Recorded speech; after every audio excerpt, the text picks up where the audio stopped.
The Observer is reporting on a pretty disturbing story. Milo Yiannopoulos has started issuing reporters threatening messages when asked to comment for stories. Quote, "I can't wait for the vigilante squads to start gunning journalists down on sight," the right-wing nationalist told Observer over text message in response to a longer feature in development about an Upper East Side restaurant he is said to frequent. When asked to elaborate on who specifically had upset him, Yiannopoulos explained that the statement was his standard response to a request for comment. Yiannopoulos also sent the message to the Daily Beast's Will Sommer in an article examining the struggling UK Independence Party, which the conservative commentator is reportedly seeking to join as part of what an InfoWars host describes as a soft coup led by nationalist figures. Here's the part that might even be worse. Over the past 18 months, the provocative nationalist has seen his career implode following a BuzzFeed report linking his tenure at Breitbart to known white supremacists and neo-Nazis. After the piece's publication, Yiannopoulos lost funding from the Mercer family, known in the political world as prominent pro-Trump megadonors, and subsequently elevated his racist rhetoric. This past weekend, the nationalist bragged on Facebook and Instagram that he'd sent $14.88 to the New Yorker's former fact-checker Talia Lavin, according to the Southern Poverty Law Center. The number of $14.88 is a combination of digits popularly used by white supremacists and neo-Nazis, 14 to represent the infamous 14 words, a mantra about securing a future for white children, and 88 to represent Heil Hitler. Lavin is Jewish. Wow. Okay, so, yeah, isn't it fascinating what happens when you don't actually believe in anything, have a core philosophy, have an ideology, have principles, have thought things through? And, I mean, with a guy like Milo, that's what happened. The guy desperately wanted to be famous, wanted to be known. But he had nothing to offer the world.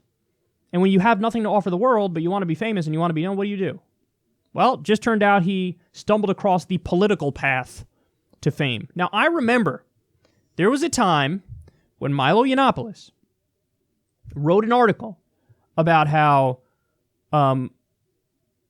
free speech doesn't include hate speech, and we really need to be careful about what we say online, and maybe we should even regulate the internet to protect people from damaging speech that hurts their feelings. Old Milo Yiannopoulos wrote that. Then Milo Yiannopoulos transformed into, I'm the biggest free speech defender in the world, and the First Amendment in the U.S. includes protection for hate speech, which, by the way, he's right about that.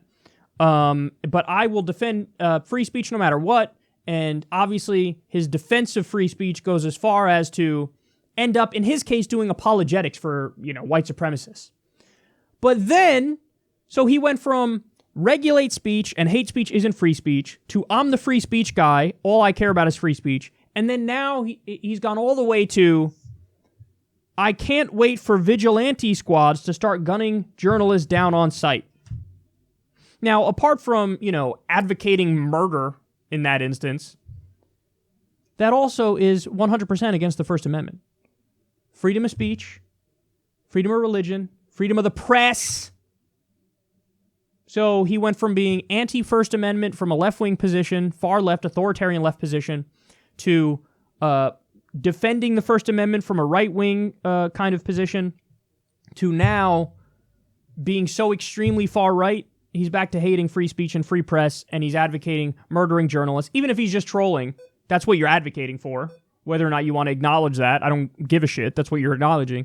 And then if there was any, thought left in your mind, if maybe he's just trolling or, well, no, if you decide to send $14.88 to a Jewish journalist, and we know what the $14.88 is supposed to be a symbol for, again, it's a white supremacist mantra, stop pretending like you're, you care about free speech and you care about Enlightenment values and you're a serious person. You're not. You were vapid, you were vacuous, you were empty. You didn't believe in anything. You had no ideology, you had no core. You're fucking oscillating and flailing in the wind.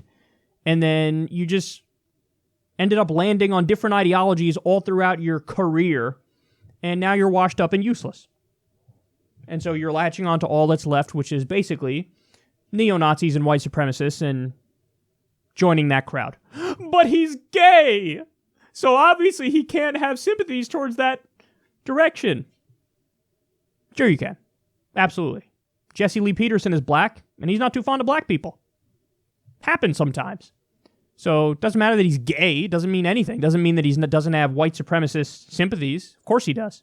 I mean, look at all of the evidence right here. Doesn't matter that he's... What? Is he really going to argue? No, he's not on the far right. He's not an extremist.